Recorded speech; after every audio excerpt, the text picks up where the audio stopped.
മുംബൈയിൽ റെയിൽവേ സ്റ്റേഷനിൽ സ്യൂട്ട് കേസിനുള്ളിൽ മൃതദേഹം കൊണ്ടുവന്ന 2 പേരെ അറസ്റ്റ് ചെയ്ത മുംബൈ പോലീസ് സാന്താക്രൂസ് നിവാസിയായ അർഷാദ് അലി ഷെയ്ഖാണ് കൊല്ലപ്പെട്ടത്. പെൺസുഹൃത്തിനെ ചൊല്ലിയുണ്ടായ തർക്കമാണ് കൊലപാതകത്തിലേക്ക് നയിച്ചത്.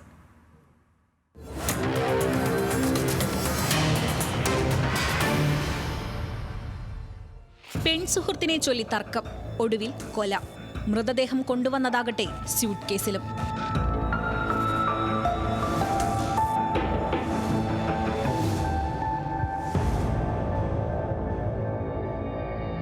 സംഭവം നടക്കുന്നത് മുംബൈയിലാണ്. മുംബൈയിലെ ദാദർ റെയിൽവേ സ്റ്റേഷനിൽ വെച്ച് ജയ് പ്രവീൺ ചാവ്ദ, കൂട്ടാളി ശിവജീത് സുധേന്ദ്ര സിംഗ് എന്നിവരാണ് അറസ്റ്റിലായത്. ഒരാളെ റെയിൽവേ സ്റ്റേഷനിൽ വെച്ചും രക്ഷപ്പെടാൻ ശ്രമിച്ച രണ്ടാമനെ ഉൽഹാസ് നഗറിൽ വെച്ചുമാണ് പോലീസ് പിടികൂടിയത്. കൊലപാതകത്തിന് ശേഷം പ്രതികൾ മൃതദേഹവുമായി ട്രെയിനിൽ കടന്നുകളയാൻ ശ്രമിക്കുകയായിരുന്നുവെന്ന് പോലീസ് പറഞ്ഞു.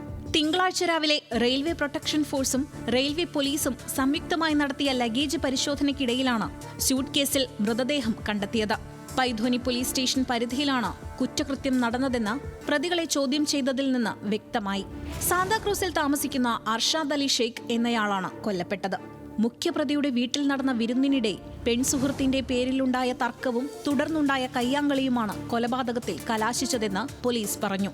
കഴിഞ്ഞ ദിവസം രാത്രിയായിരുന്നു കൊലപാതകം നടന്നത്. കൊലപാതകം നടന്ന ഉടൻ മൃതദേഹം മറ്റൊരിടത്ത് മറവ് ചെയ്യാൻ പ്രതികൾ തീരുമാനിച്ചു. ഇതിനായാണ് മൃതദേഹം സ്യൂട്ട് കേസിലാക്കി റെയിൽവേ സ്റ്റേഷനിലെത്തിയത്. മൃതദേഹം മുഴുവനായി പ്ലാസ്റ്റിക് കവറിൽ പൊതിഞ്ഞ നിലയിലായിരുന്നു. ദാദർ സാമന്തവാദി തുത്തരി എക്സ്പ്രസിൽ കയറുകയായിരുന്നു ഇവരുടെ ലക്ഷ്യം. പിടിയിലായവർക്കെതിരെ ദാദർ റെയിൽവേ പോലീസ് കേസെടുത്തു. കൊല്ലപ്പെട്ടയാളും പ്രതികളും കേൾവി, സംസാര ഭിന്നശേഷിക്കാരാണ്. ആംഗ്യഭാഷാ വിദഗ്ധന്റെ സഹായത്തോടെയാണ് പോലീസ് പ്രതികളെ ചോദ്യം ചെയ്തത്. നിലവിൽ അന്വേഷണം പുരോഗമിക്കുകയാണെന്ന് പോലീസ് അറിയിച്ചു.